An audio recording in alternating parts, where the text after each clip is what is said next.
चलिए हिंदी में देखते हैं कल से आगे, है ना। क्या पढ़ रहे थे हम लोग? खैरागढ़ का संगीत विश्वविद्यालय, ठीक है, जो कला तीर्थ के नाम से जाना जाता है। किसके नाम से? कला तीर्थ के नाम से जाना जाता है। देखिए, खैरागढ़ भारत के मध्य भाग में स्थित छत्तीसगढ़ राज्य के राजनांदगांव जिले के अंतर्गत आता है, ठीक है।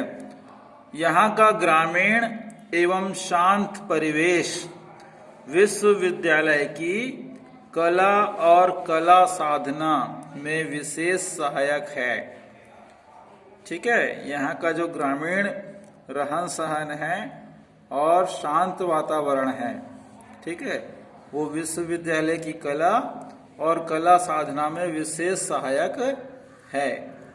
यहाँ रियासत कालीन कलात्मक व गुलाबी रंग के महल की अपनी अलग विशेषता है, ठीक है।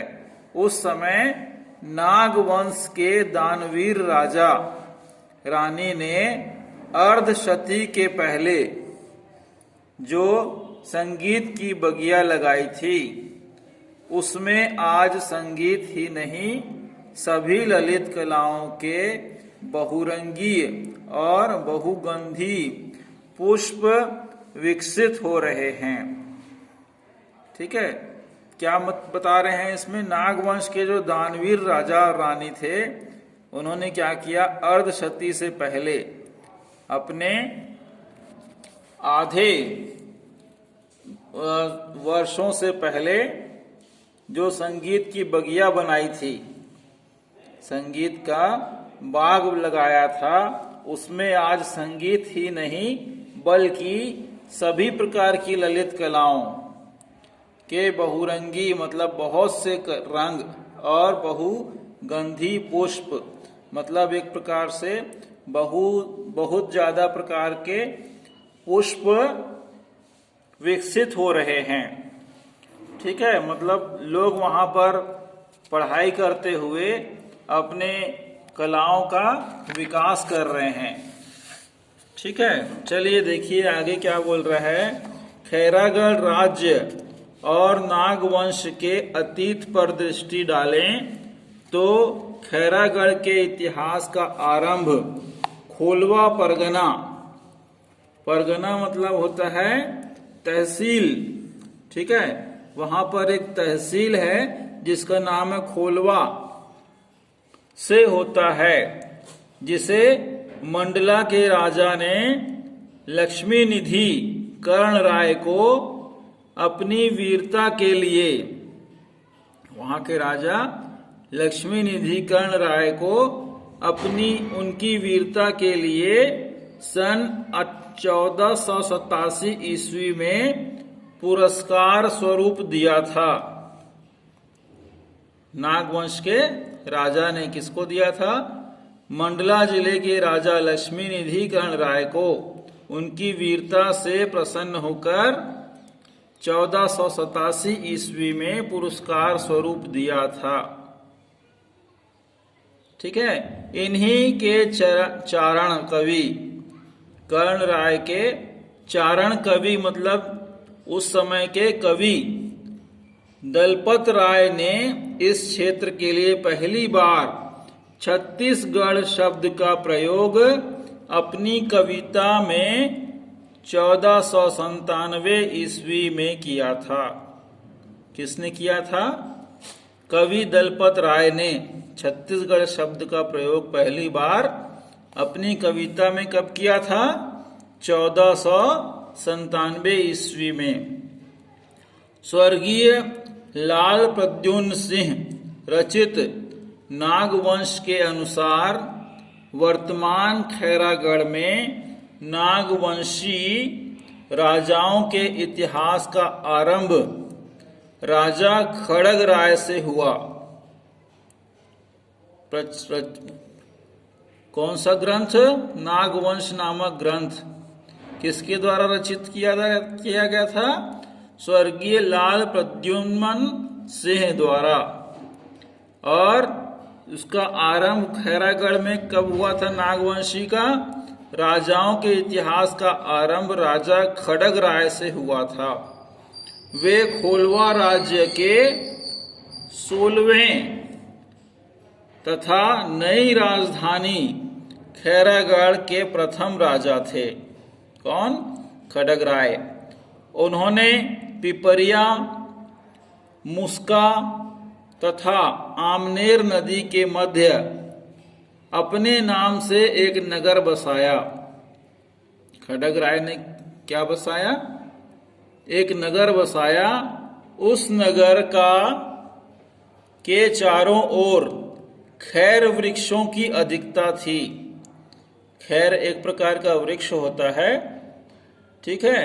चारों ओर खैर वृक्ष की ज्यादा संख्या थी। अधिकता मतलब ज्यादा संख्या थी।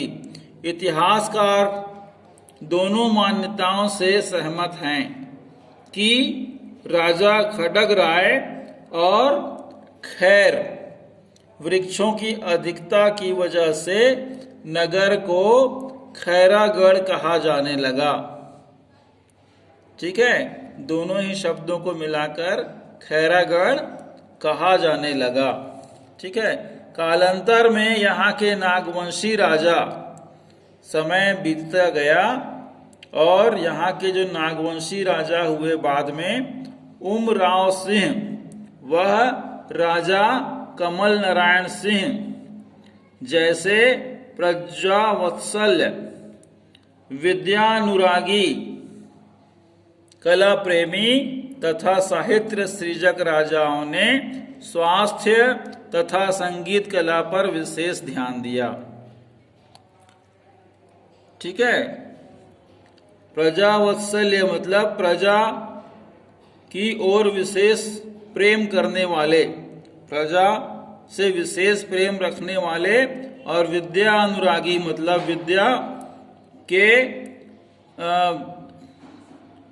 प्रेमी, ठीक है, ने कला प्रेमी तथा साहित्य सृजक राजाओं ने स्वास्थ्य तथा संगीत कला पर विशेष ध्यान दिया। प्राकृतिक सौंदर्य और सांस्कृतिक वैभव से संपन्न इसी धरती के मनोहर प्रांगण में आज 56 वर्ष पूर्व एक अपूर्व विश्वविद्यालय का आविर्भाव हुआ। आविर्भाव मतलब नए रूप में जन्म होना। ठीक है, गुरु शिष्य परंपरा से पल्लवित संगीत की शिक्षा के लिए विद्यालयों की परिकल्पना भी बाल्यावस्था में थी।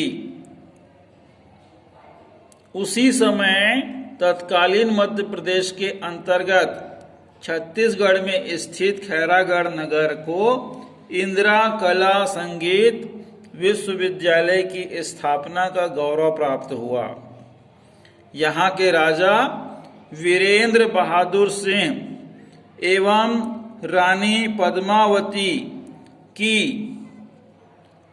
प्रसिद्धि सदैव मुस्कुराती रहेगी, जिन्होंने अपनी दिवंगत पुत्री राजकुमारी इंदिरा की स्मृति में संपूर्ण राजभवन का उदारता पूर्वक दान करके विश्वविद्यालय की स्थापना की। किसने की?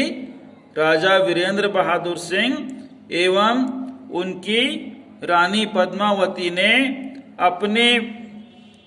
अपनी पुत्री जो दुनिया से चली गई थी, दिवंगत मतलब स्वर्ग लोक में चली गई थी, उनका नाम था राजकुमारी इंदिरा, की याद में संपूर्ण राजभवन को क्या किया? उदारता पूर्वक दान करके इस विश्वविद्यालय की स्थापना की।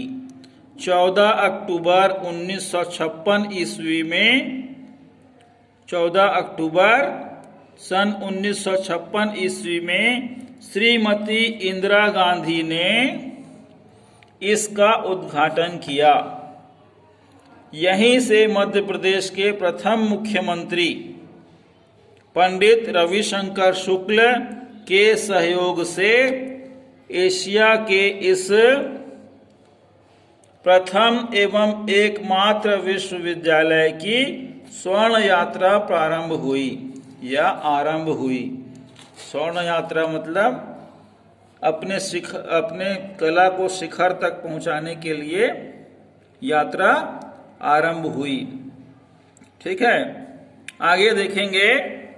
इस विश्वविद्यालय के प्रथम कुलपति पद्म भूषण एक सम्मान होता है कला के क्षेत्र में, पंडित S.N. रातजनकर, ठीक है, का संगीत के आरंभिक पाठ्यक्रम बनाने में महती योगदान रहा। जो कुलपति थे विश्वविद्यालय के रातजनकर, उनका विशेष योगदान रहा। उन्होंने संगीत की शिक्षा को घरानों की चार दीवारी से निकालकर संस्थागत किया। शास्त्र का प्रयोग को एक दूसरे के नजदीक लाने, ठीक है, और जोड़ने का कार्य किया। किसको? संगीत की जो शिक्षा थी वो किसी घर में न रहकर उसे बाहर निकाला और संस्थागत कर दिया। शास्त्र और प्रयोग को एक दूसरे से नजदीक लाने और जोड़ने का कार्य किया। इससे गीत, संगीत और नृत्य की शिक्षा के प्रति समाज का दृष्टिकोण सकारात्मक हुआ। ठीक है, यहां तक समझ में आ रहा है। अगला पैराग्राफ हम आपको कल बताएंगे। आगे आप लोग भी पढ़ते रहिए और इनके शब्दार्थ को भी याद करना है। ठीक है, तब तक के लिए आपका बहुत बहुत धन्यवाद।